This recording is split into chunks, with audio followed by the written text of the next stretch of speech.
Kansas City easily defeated Houston 23-4 on Saturday, sending the two-time defending Super Bowl champions to the AFC title game for the seventh straight season.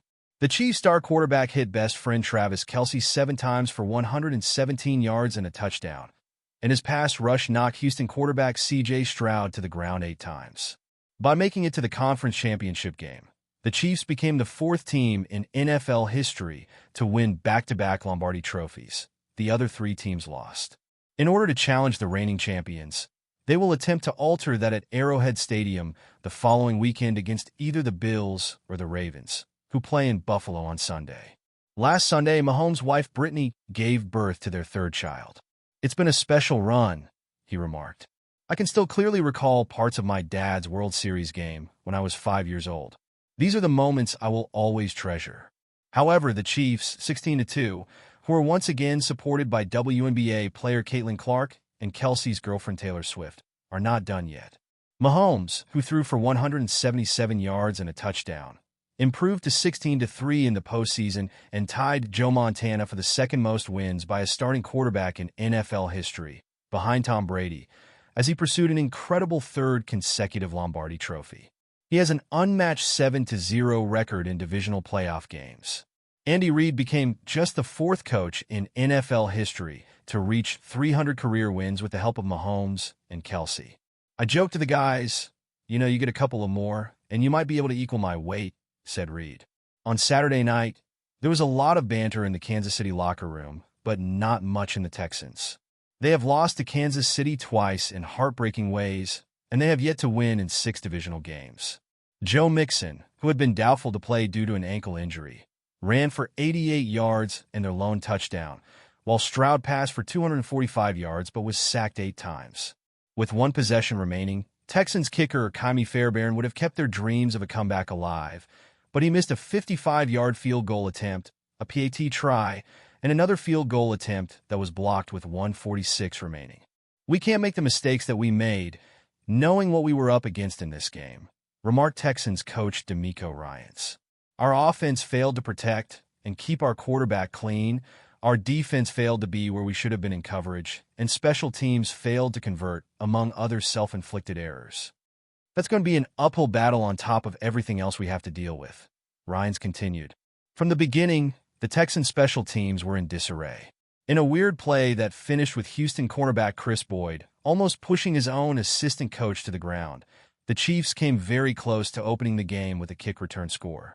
Early in the game, the Texans only allowed a few field goals from Kansas City, but late in the first half, when the bruising Kareem Hunt crashed into the end zone to give the AFC West champs a 13-3 lead, their defense was powerless to stop them. The AFC South champs appeared to have been rejuvenated by that late kick when they took the field for the second half after Houston made a 48-yard field goal despite chilly, swirling winds to cut the game to 1 possession at the half. Throughout the 3rd quarter, Stroud skillfully guided a 15-play, 82-yard drive that resulted in 4 third-down conversions, including one where the quarterback scurried to the sideline and took a nasty hit. Mixon ran 13 yards to complete the drive, but Fairbairn's extra point attempt that would have knotted the score was blasted wide right. The momentum could have gone the other way with that miss. The Chiefs replied with a lengthy drive of their own, as they have done so frequently in winning their last 8 postseason games. During the 81-yard march, Mahomes made 4 passes to Kelce, including the 11-yard touchdown strike to his reliable tight end, as Houston's Mario Edwards Jr. was dragging the 2-time NFL MVP to the ground.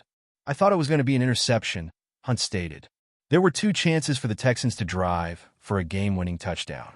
George Karlaftis sacked Stroud on 4th down near midfield with almost 10 minutes remaining to finish the first, and Stroud misfired on consecutive passes to force Houston to punt with just over 7 minutes remaining to conclude the second. Harrison Butker's field goal with 4:32 remaining sealed the victory after Kansas City drove within the Texans' 10-point line. "We're fortunate we've got a lot of great character guys in the building," added Kelce.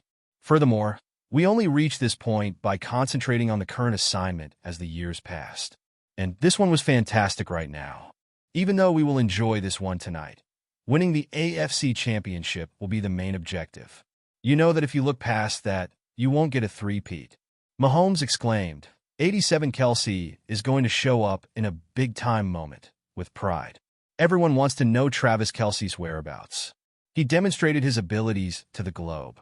According to statistics, Kelce's receiving yardage during the regular season was the lowest in his career, excluding his rookie season, which he missed due to injury.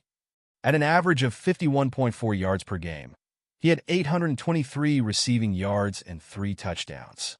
To make matters worse, Kelce only recorded one 100-yard effort all season against the Tampa Bay Buccaneers in Week 9 before the divisional playoffs. However, as is often the case with truly great athletes, Kelce delivered his best performance in 2024-25 just when it counted. Whenever he's on the field, he still has something to prove, says Travis Kelce of the Chiefs. As Kelce said on the post-game program with ESPN anchor Scott Van Pelt, he's always got something to prove. I feel like if you're going to step out here on the football field, you've always got something to prove, Kelce stated to Van Pelt. If only I could turn it on with a simple switch flip, that would be great. However, I believe that during a run like this, everyone has been in that building for the entire week, actually the last 2 to 3 weeks, figuring out how to get the most sleep possible and prepare for the playoffs. The Chiefs came out firing on all cylinders on Saturday night, Kelce continued. Regarding the future, Kelce stated that Kansas City will adopt a one-step-at-a-time approach and focus on winning the AFC Championship game for the time being. Kelce subsequently explained how the Chiefs ignore the buzz of the three-peat. I think we're fortunate that we've got a lot of great character guys in the building, he said. Over the years, he said, the players in the locker room have challenged one another not to become complacent. On the touchdown pass to Travis Kelce, Patrick Mahomes said, "You find a way in those big moments." As usual, Mahomes also held a press conference after the game. One theme emerged from his response to the question about the face-planting touchdown pass to Kelce. You find a way in those big moments. And that was a big moment. Mahomes, as usual, gave Kelce a pat on the back and said he was happy that Trav was in that spot where I was able to get him the football.